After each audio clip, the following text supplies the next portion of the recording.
Ləbbeyk la şərikə ləkə ləbbeyk. Səndən başqa Allah yoxdur. Sənin dəvəti qəbul edim. İnnəl həmdə və ni'mətə ləkə vəl mulk. Tərif də sənə məxsusdur, neymət də sənə məxsusdur, mülk, bütün aləmlərin mülkü sənindir. Sənin dəvəti qoyub kimə gedim cavab verim? Heç kəsə. Gəlin xeyirli işə tərəf. Allah pis işə çağıran adamı, Allah bizə özümüzdən daha mehribandır. Deyir, gəlin xeyir işə tərəf. Tələsün nicat tapmağa, həyyə aləl fəlah. Tələsün qurtuluşa tərəf, nicat tapmağa. Amma adamlar arxa çevirib gedir. İndi bir adam da ki, arxa çevirməyib gəlib Allaha tərəf. İndi Allah deyir, mən təəccüb edirəm bu bəndiyə. Ki, gəlib dayanıb, amma fikri dünyasının yanında. Yəni, bu ədəbsizlik deyir bir adamla söhbət eləyəndə, üzünü o yana çevirəsən, ədəbsizlik. Allah da maddədir. Deyək ki, qabağımızda da üzümüzü çevirməyək. Allaha da üz çevirməyin mənası budur ki, qəlbin Allahın yanında olmaya. Öyle ona benzir ki, arxa o çevirmirsən Allaha, ibadət eləyən halda.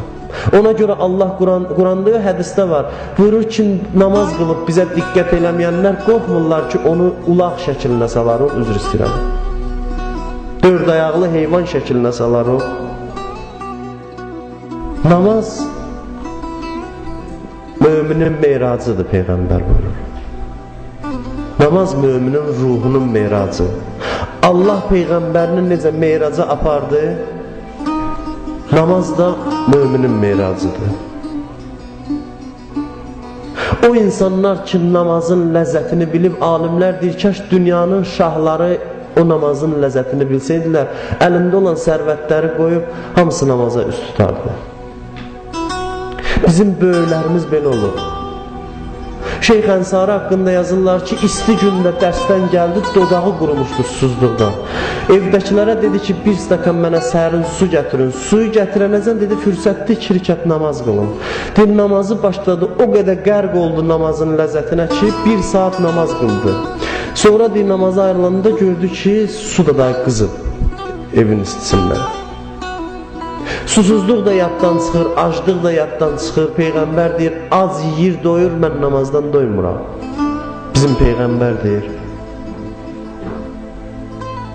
Nə qədər adamlar namaz qılıb, amma Kərbəlada aşiqlərin Aşura gecəsi qıldığı namaz niyə dillərin əzbəridir? Ona görə ki, namaza bir ömür əməl elədilər namazın sözünə. Namazın sözünə əməl elədilər. Biri var sözü danışasan, Yezid də deyirdi, mən haqqa bərqərar eləmək istəyirəm, İmam Hüseyin ağa da deyirdi. Sözlərinə baxanda deyirsən ki, bu da deyir haqq, bu da deyir haqq. Amma əməllərdə bəlli olur ki, hansının sözü əməli ilə düz gəlir. Orada bəlli olur. O aşiqlər ki, o gecə ibadət eləyirdilər Allaha, onların meyraz gecəsi idi o. Ona görə belə təsir idi ki, onlar namaza əməl eləyirdilər. Namaz üçün o qədər ki faydalar yazıblar, o faydalardan heç biri mənə qismət olmur. Ona görə qismət olmur ki, namazın həqiqətinə əməl eləmirəm mən.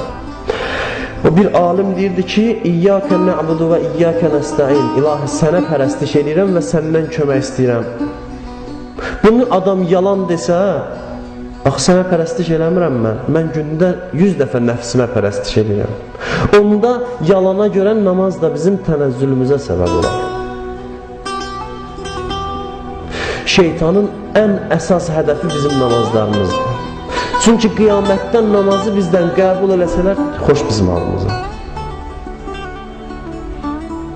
O gün mən bir alim dua elirdi, mən eşitdim onu. Yaxşı dua elədi o. Dedi ki, cəhənnəm odur, əzab, bunlar öz yerindədir. Amma deyir, kül onda olar mənim başıma ki, qiyamətdə məni aparasan, o bədəni tikə-tikə olmuş Hüseynin huzurunda saxlayasan.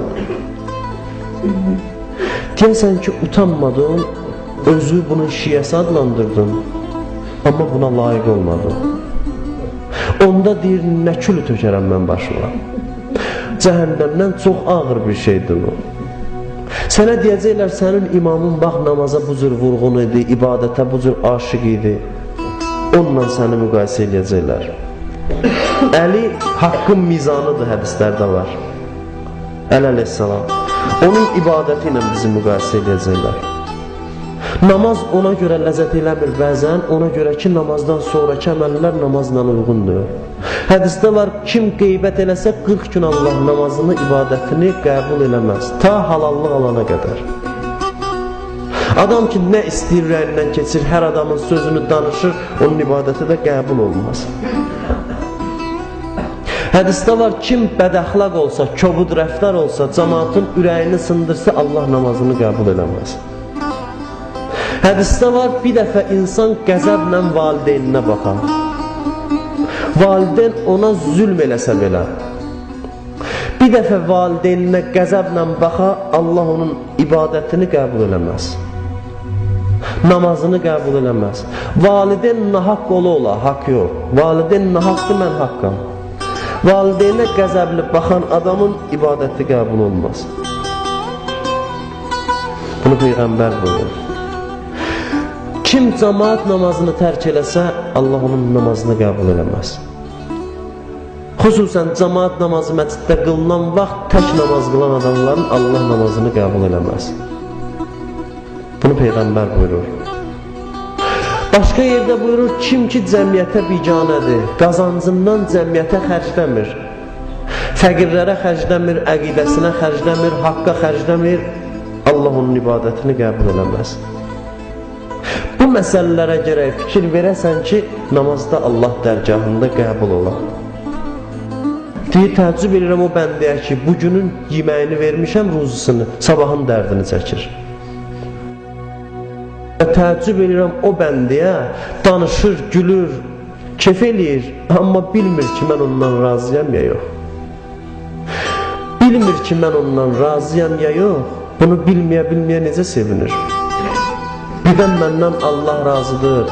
Əlbəttə mənasıdır, gülməsin insan. Yəni buna narahat deyir ki, mən ondan razıyam yoxsa yox. Allah bizi öz istədiyi bəndələrindən qərar versin inşallah.